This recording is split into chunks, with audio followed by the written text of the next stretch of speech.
What's up, everyone, and welcome to our spoiler-filled review of Justice League Dark Apokolips War. Now, Tim, I went to social media right after I watched this a few nights ago because this movie blew my mind. Not only did it blow my mind, you know what I think was so crazy about this movie? I don't think any of us expected it to be the movie it was. And we're going to get into spoilers here in a second. I certainly did not. But this movie came out of nowhere because this is the 15th installment in this this continuity to the DCAMU, the DC Animated Movie Universe, not the DCAU, two different things. So this is the 15th and final movie within this continuity. So I didn't expect it to go, the tone took me completely by surprise. I'm the same. I mean, just when I saw that it was rated R, I was like, okay, this is going to be a little bit heavier, a little bit darker than what we're typically used to in the DCAU. You know, we've gotten a couple of R-rated films in the DCAU. I don't want to say that we didn't, but you know what I'm talking about. It was a little bit darker. I kind of started getting that vibe. But when I watched it, I was like, oh, this is not what I expected at all. Because the other R-rated films that we got in the DCAU, like The Killing Joke or even Gotham by Gaslight, they were, they had a very heavy feel to them. This felt more like a cross between a typical DCAU film that we're used to and, say, the new Harley Quinn series. It was like a cross between those two things, which I thought was a really interesting route to go with. For sure. To me, I guess the best way to sum it up for me, I think it's like the end game, literally, of this universe. You know what I mean? Yeah. Where it even starts off, again, this is spoilers galore, like it even starts off with the Justice League about to go to war with Darkseid, much like how the Avengers were going to go to war with Thanos. But within the first 5 minutes, they go to war with him, but it goes terribly wrong. And then it flash forwards 2 years to Earth 2, where we're now in a post-apocalyptic world. It's insane. It took me... Insane. I didn't expect it to go that route at all. I'm like, this movie is such a down note, too. Like it ends. It ends on a down note, which I actually kind of liked, because I think it's a little predictable when you all the time you're like, obviously the heroes are going to win, but this time they won, but at a great cost. You know what I mean? And it was like, it was insane. I think that's just the violence in this movie, because they weren't killing. Oh my God. They weren't killing like B-listers, C-listers, D-listers. You're talking about ripping Aquaman in half, ripping off Wonder Woman's arm, Shazam's leg, like literally tearing apart Batgirl, Batwoman, putting magma on Jon Stewart, Green Lantern. Just this, it was so insane and brutal. Like that was, I think, the biggest thing for me. Was getting past that part. It was the same for you. Right. Was because it didn't waste any time either. No. I mean, right out of the gate, like Superman comes in hot, like right at the start, like he's smashing stuff in the Hall of Justice, and he's just like, he's like yelling, "No, I'm not. There's nothing nice about what's about to go down. We're taking Darkseid out." Like they're trying to calm him down, and Superman, the Boy Scout in blue, is like not having it. He's like not having it at all. He's full on, no, I'm going to take him out. So right from there, I was like, oh, this is a different, this is about to get real. But then all of a sudden you see that Darkseid is literally watching everything they're saying through Cyborg. And so he's completely ready for them. And like you just said, they just get torn to shreds. I mean, almost within the first 15 minutes, we're watching Nightwing get just literally skewered like a kebab. I mean, it was crazy. That's the amount of A-listers they just killed, but not only just killed, like brutally killed. It's not like, we're gonna break your neck. Obviously, breaking your neck is brutal, but we're talking about like ripping off limbs, like impaling people and ripping out organs. It was and like you said, you watched them tear major characters just ripped right in half, like it was nothing, and they just moved on like nothing just happened. We saw that on multiple occasions. Manta also got ripped right in half, like at one point in the film. I mean, it was crazy to watch. I was just like, but it was the speed at which they were going through it. Right, they were going through. Well, that's the cool thing too. I loved how this basically took every single character that was introduced within this DCAMU universe and brought them all together. Like at the very beginning, you get that assemble shot, so to speak, where you got the Titans, you got Justice League Dark, you got the Justice League, the Suicide Squad, and it was just so cool to see that all. Again, it was like the end game of this universe where you kind of see it all come a full circle, and then just it ramp up and never really let down, like at all. I mean, even to the end, like even when they killed Damian, oh my gosh, at the end, they ended up bringing him back, obviously, but that was just the way they did everything too. I think it's one of those things, if you've been following these movies since the beginning, which kicked off, I believe, in 2013 with Justice League, or rather Flashpoint Paradox, then going into Justice League War. And if you've been following these movies since then, 2014, it's now 2020, you were attached to these characters. And a lot of people actually grew up with these characters because, that's over the course of 7 years. That's a long time to be within a continuity, getting multiple movies a year. So it was just so shocking too how, because there was really no sign of this, was the crazy thing. Because prior to the prior movies that, it ended, we're like, oh, obviously they're setting up Darkseid.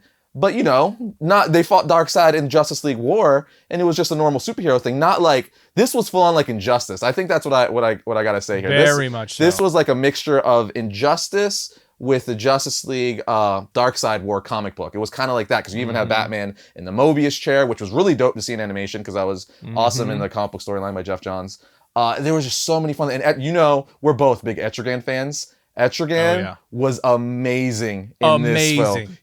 I loved how much he didn't care about anything, and he's just like, assassins, and he's fighting like the assassins that Damian is sending out and stuff. So good, and even how he liked Damian because how much Damian hated Constantine. He's like, I like this kid. Yeah. I really like this kid. Yeah, but when Etrigan dies in the film, Wonder Woman, who's, been basically brainwashed and taken over by Darkseid, and she's a soldier for Darkseid, they fight back and forth, and he's thrilled because it's the first challenge he's had in a while. Yeah, he's like, finally a challenge. She winds up killing it. Yeah, finally a challenge. And she winds up killing him. And just running him through with her sword. And I don't know how you felt about it, but I loved the way he died. Yes, for sure. Where he was just like, I've run the course. He went out in glory, like, so to speak. Yeah, he was just like, yes, I'm good. Oh, the bit. I did. The bit, sorry, but the bit, I don't want to forget, where Constantine, like, yeah, he's so depressed, he doesn't even rhyme anymore. I was dying. And Ray Chase, man, he just did such a great job voicing him, too. Yes, it was just Etrigan was one of the highlights of the entire thing for me. I really love. Again, there's probably a little bias there because I'm already a huge Etrigan fan like you. As am I. Yeah. So yeah, there's a little bit of bias there. But the other thing that I was a little bit, not because it's Justice League Dark, Apokolips War, so it wasn't shocking in that way. But I guess for the last film in this continuity, it was a little bit surprising that John Constantine was kind of the central focus. I was going to bring that up, yeah. Yeah, he really became the central focus of the entire film. And he was really the one who he pushed the story forward the entire time. And in the end, he was the one who kind of made a lot of what happens possible. 100%. All the way up until the end, where we see him as the one who goes to Flash and tells him, you know what you got to do, mate. I couldn't agree with you more. Again, I was actually going to bring that up as well. He is the heart and soul of this film, which was really surprising. You know what I mean? Like, I like John Constantine. He's not like one of my favorite characters by any means, but I do really enjoy the character. And this actually made me like him a lot more. I did like how he was the heart and soul. It really showed how powerful the dude is, being well-versed in the mystic arts and all that stuff. And I just liked his entire arc, even to the point where we find out at the very end, because earlier in the film, through flashbacks, we find out that John Constantine didn't save his girlfriend Zatanna. He just left and ran. And he even says in the film, he's like, I've never done that in my life. I don't know why, I've done that. And then at the end, we find out because Batman had talked to Zatanna prior and was like, yo, look, you need to do a spell to make him run because he's going to be our only hope if this goes south.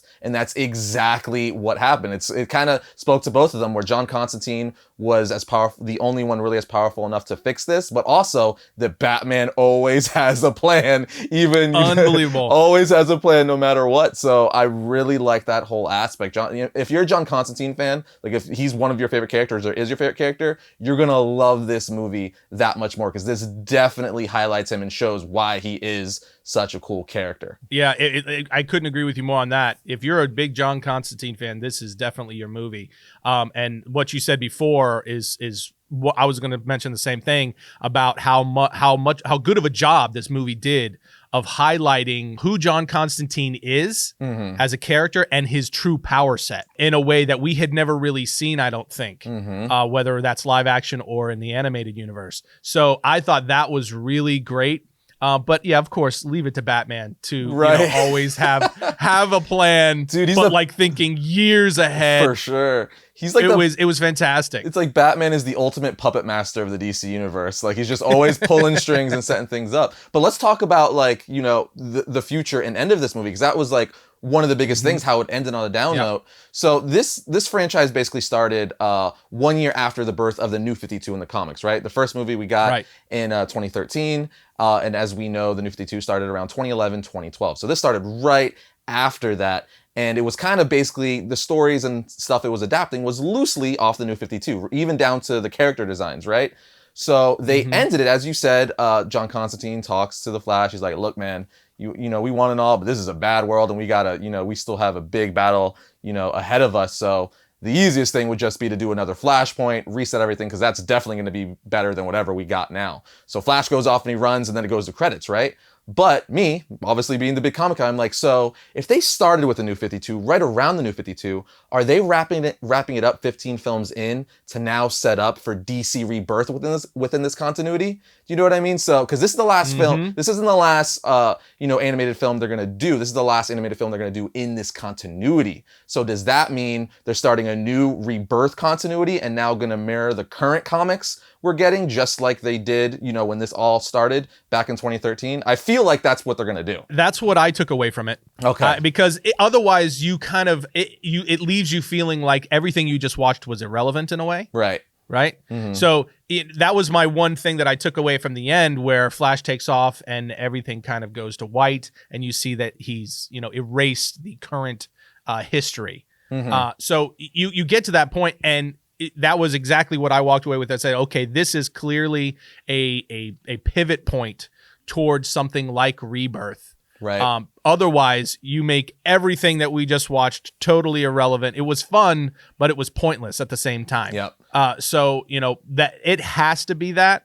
It's essentially what they did with Rebirth, in the comics. Yeah. It's essentially the exact same thing. So, it has to be that. And man, that is a really exciting thing if that's the direction that they are going with it. I just hope that they stick to that and they do Rebirth instead of shifting gears and doing something different. Because to bring DC Rebirth to life in the animated universe, I think would just, for fans, that would be huge. For sure. I'm very excited for the future of this. Again, as far as, it lasted 15 films. And I've said it before, I think it was, overall, I thought it was really solid. There were some films with, over the years, I was like, but overall, especially with the way they ended it, I think, as a universe they built, I think overall it was very, very good. Obviously, the Bruce Timm verse of the DC animated universe will always be my number one, but this was a solid follow-up, so to speak, as far as an animated DC universe, and I'm very excited for the future and what they're going to do going forward. Agree, especially coming off the Reign of Superman movies. Those were great. They did a great job with that. So they really, it's interesting. We've talked about this again many times in the past, but it's still interesting to me how DC seems to thrive in the animated side. Yeah. And Marvel just seems to thrive on the live action side. It's that polar opposites. That's not to say DC's not going to catch up on the live action side. It's just to this point, we've seen that DC has really done some really great work on the animation side. And they've really put a lot of attention to detail and effort and heart into their animated series and their television shows. And it really shows. There's a reason why the fans have latched on to the animated side for DC for so long. So good.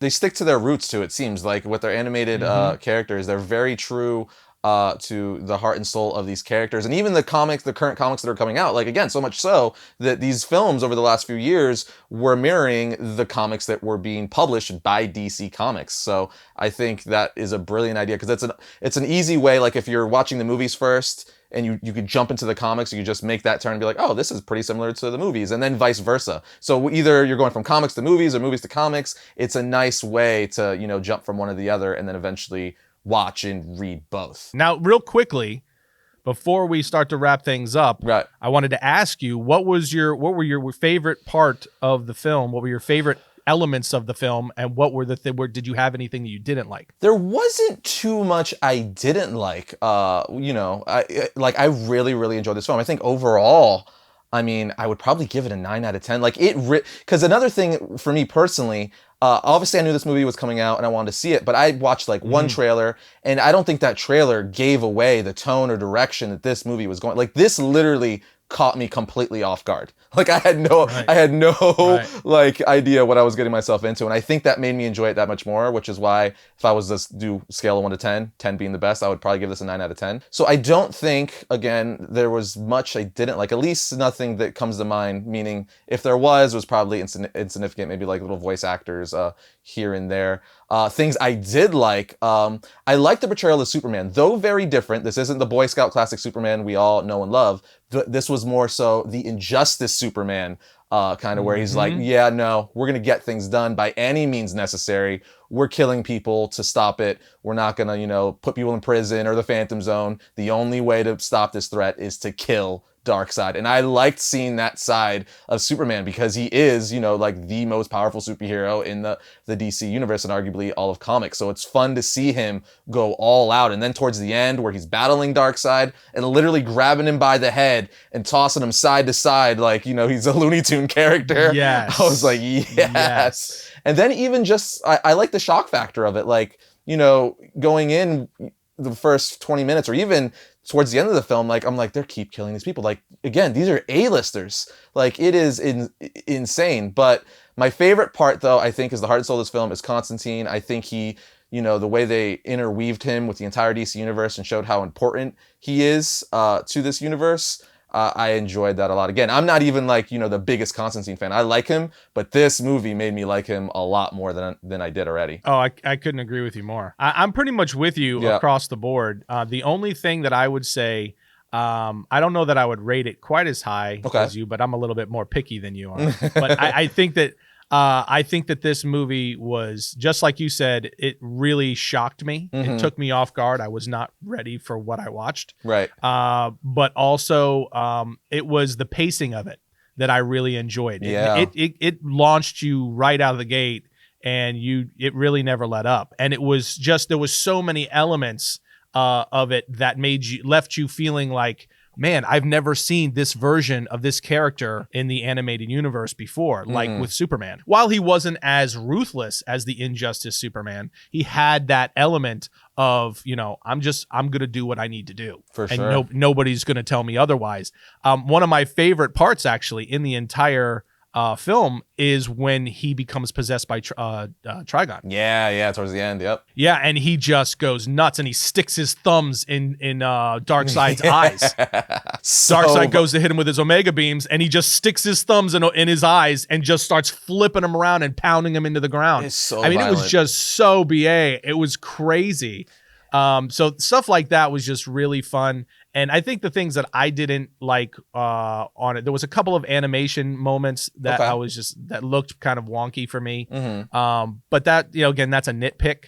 And then, there was some vocal performances that, were kind of a little bit off for me at points, but it's minor stuff. You have to get really nitpicky. I think as far as the DC universe goes, I think this is one of the better films that they've ever made. For sure. I definitely think this is going to become a cult classic, so to speak, because it's just so brutal and, a good way to wrap this up, especially in a different way, on a down note where it's not too much of a positive ending, if positive is at all, because it's basically like things are so crappy, we got to reset everything. Right. So I don't know how much you want to say that's positive. But yeah, I'm definitely looking forward to the future. And something real quick, nothing to do with this, but still Warner Brothers, as far as a suggestion, I will also say, if you like violence and cool action scenes, watch the Mortal Kombat movie, Scorpion's Revenge. I just watched that recently, and that movie, if you can believe it, is like twice the amount of brutal and violent that Justice League Dark Apokolips War was. That's not surprising at all. Dude, it was, I said it on Instagram. It's the most violent animated movie I've ever seen, like by far. Well, if you've played the recent Mortal Kombat game, you know, it's kind of like, well, yeah. Yeah, no, it's exactly like, but I just, you know, I just didn't think they would adapt it like that true to the game, like as far as like fatalities and doing zoom ins to where you see like they do x-ray scans like in the game where you see the organs actually explode and spleens get ripped out. That's hilarious. So cool. But anyway, Justice League Dark Apokolips War, it was awesome. If you guys haven't seen it and you just watched this anyway, well, most of it's spoiled for you, but still watch it because we left out a lot of cool stuff and probably forgot a lot of cool scenes because there was so much to like take in with this movie. I gotta watch it again because again, there were so many deaths and twists and turns that I'm sure I'm forgetting some stuff here and there. At the bare minimum, it's worth watching just to see Superman and Raven and, you know, Batman in a Morbius chair. Yeah. But some of these major characters really turn loose. And show their power and you know, just to have to take Darkseid down. It's worth watching just from that standpoint alone. For sure. But I guess that wraps up our thoughts. You got any more to say? No, man. I think that we pretty much covered everything. It was a great movie, and you know, we definitely recommend it. 100%. I couldn't agree more. So with that said, we'll see you guys next time when we talk about all things comics.